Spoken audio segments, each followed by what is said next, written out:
can play it back later on.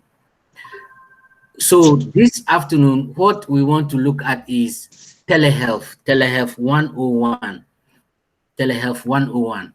So the key thing is, what is telehealth? And the basic thing is, telehealth is the use of digital technologies to deliver medical care, health education, and public health services by connecting multiple users in separate location, as we are doing now. Somebody is in America, somebody is in Ghana, wherever we are, we're trying to connect using technology. And telehealth encompasses a broad definition of technology-enabled healthcare services.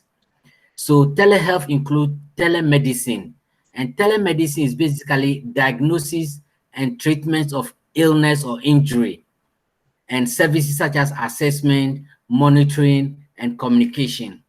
It also involves a broad range of telecommunication, health information, video conferencing, and digital image technologies. So what is telemedicine?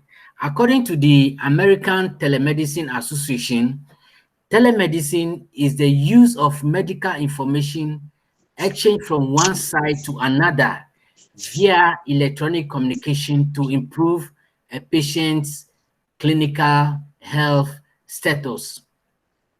And telemedicine includes a growing variety of applications and services using a two-way video, smartphone communication. Let me just put, video, smartphone communication, wireless tools, and other forms of telecommunication technology. And this started about 40 years ago. Now, telemedicine is not a separate medical specialty, no. The product and services related to telemedicine are often part of a larger investment of healthcare institutions, either information technology or the delivery of clinical care. Even the reimbursement structure, which we'll be looking at later on, is usually, there's no distinction as far as the services provided are concerned, and even the sites that they were provided are concerned. There is no distinction. Now, what are the various the dynamics within this telehealth sector? We have one, what you call the live or the synchronous video conferencing.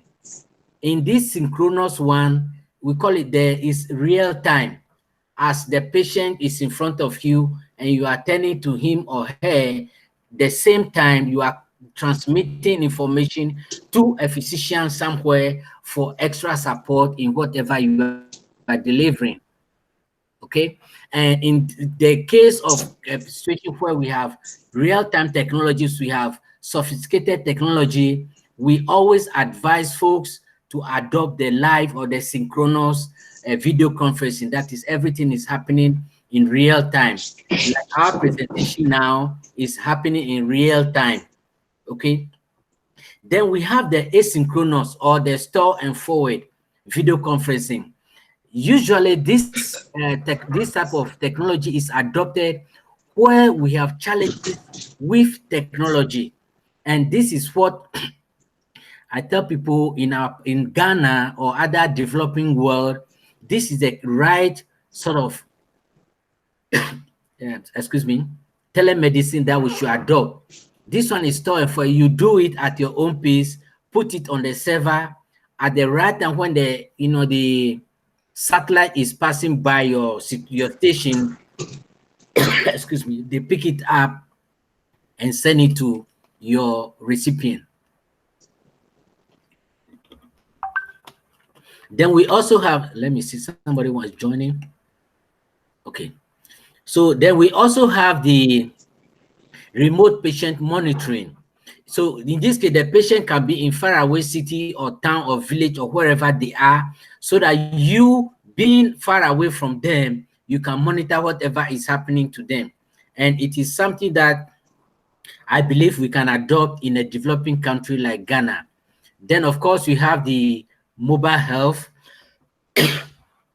whereby we use the mobile technology that are available to us to be able to use to provide care to our patient. So health education can be delivered in a store and forward system.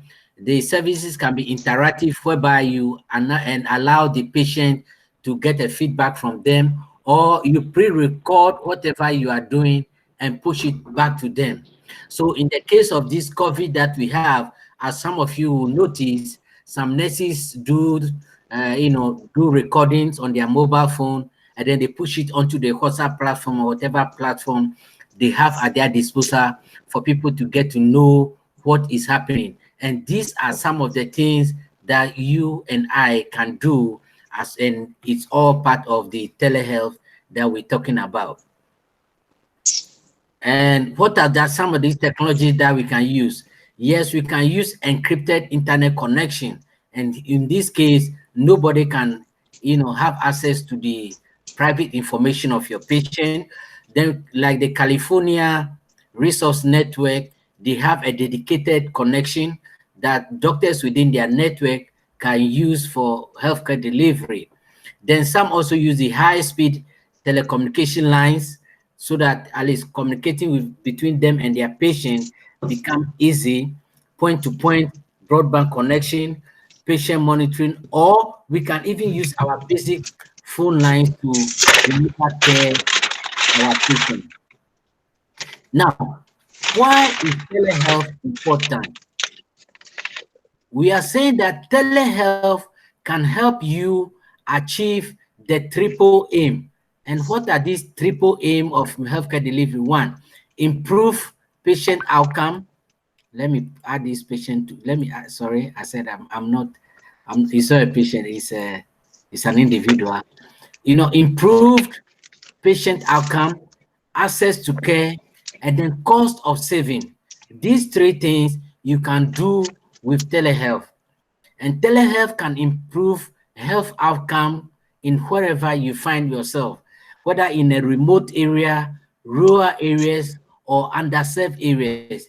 And like we say, in Ghana is the focus of, or not Ghana per se, but the developing world is our focus in most of this presentation.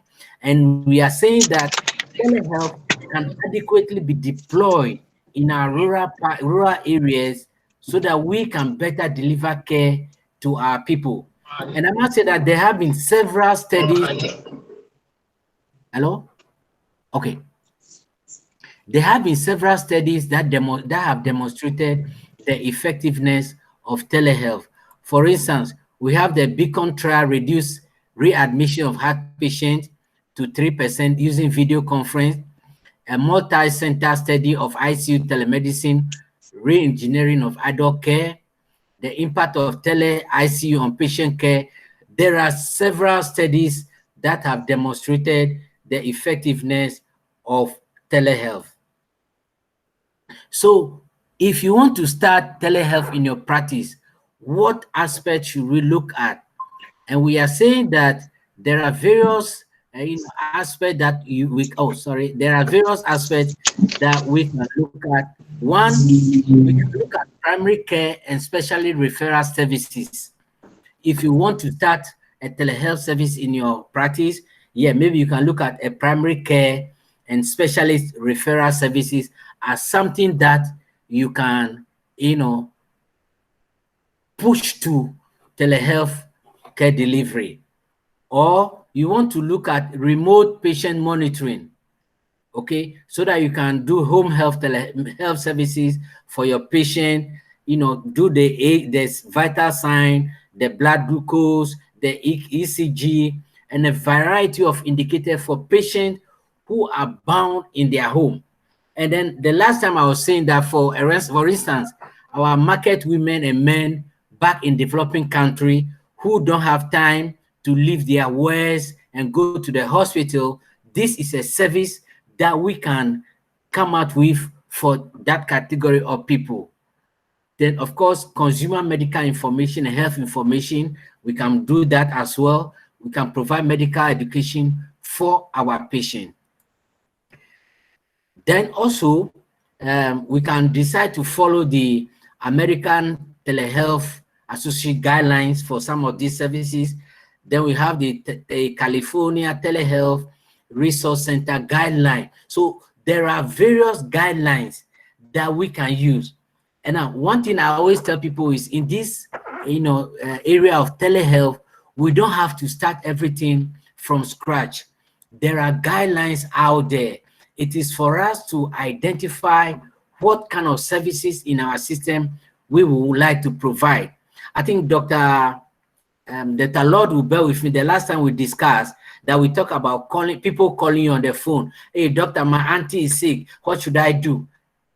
That is something that a service that you and I we discussed the last time, that we can agree on it, try to see how best can we package that kind of service and then offer it to our people. And definitely, once an investor sees the benefit of it, he or she will be willing to invest in it. So it is for us to actually think outside the box. In other words, think outside our practice and come out with various services that we think people will be looking for, and then we can, take advantage of.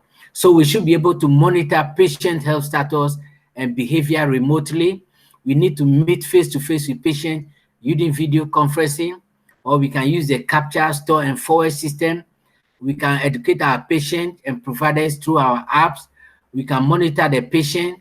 We can provide patient with tools that will assist them to adopt a particular behavior.